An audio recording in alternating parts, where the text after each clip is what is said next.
Jai Ho students, I am Ratnakar Suryamshi from SK Public School.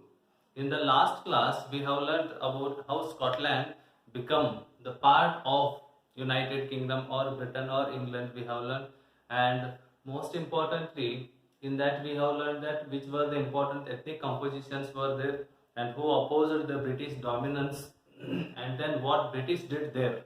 About those already we have learned. Even I told you one important act, that is Act of Union of 1707. So according to that, what happened? Scotland became the part of England. So since then what happened? English people began to dominate the Scots. So about all those things we have already learned in the previous class. So today we are going to learn how Ireland become the part or how Ireland forcibly incorporated into United Kingdom of Britain or England. So about that we will learn. Say Ireland, it is a country deeply divided into two Christian sections or two Christian sects. Ireland, it is a country deeply divided into two important sects. Those two important sects are Catholic.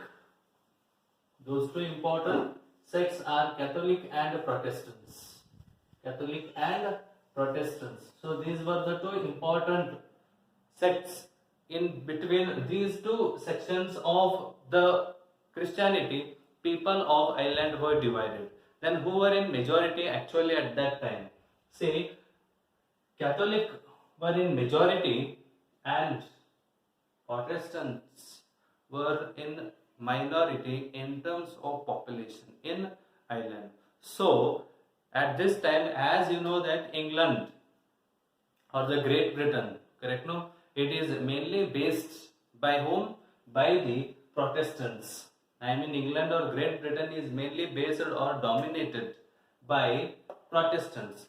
So in this way, English, I mean England or the Britain supported or the English helped the Protestants or supported those English or England people or British people supported or helped the Protestants of Ireland. To whom?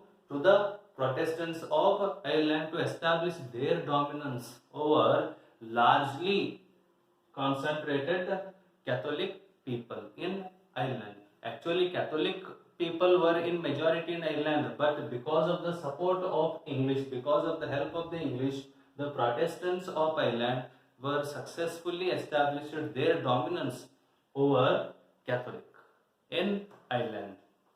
And then say, against the dominance of the British, various revolts were established or led. Various revolts or rebellions were started in Ireland against whom?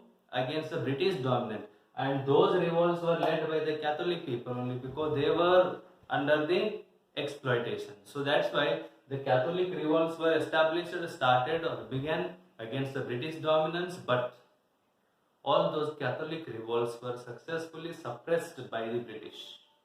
And for example, just one revolutionary, Catholic revolutionary, that is Wolfe Tone. Wolfe Tone, he was a Catholic revolutionary, and a revolt actually, he led a revolt with his United Irishmen.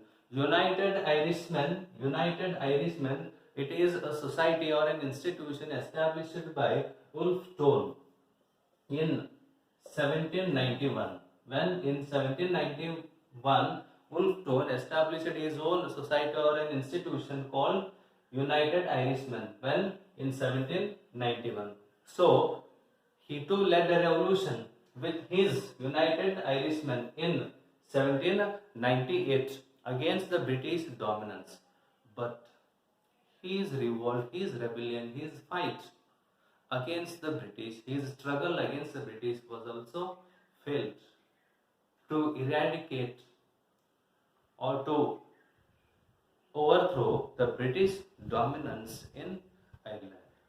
It was failed. I mean the revolution or the revolt led by Wolfe Tone and his Irishman society in 1798, it was failed. When it was failed, after that Ireland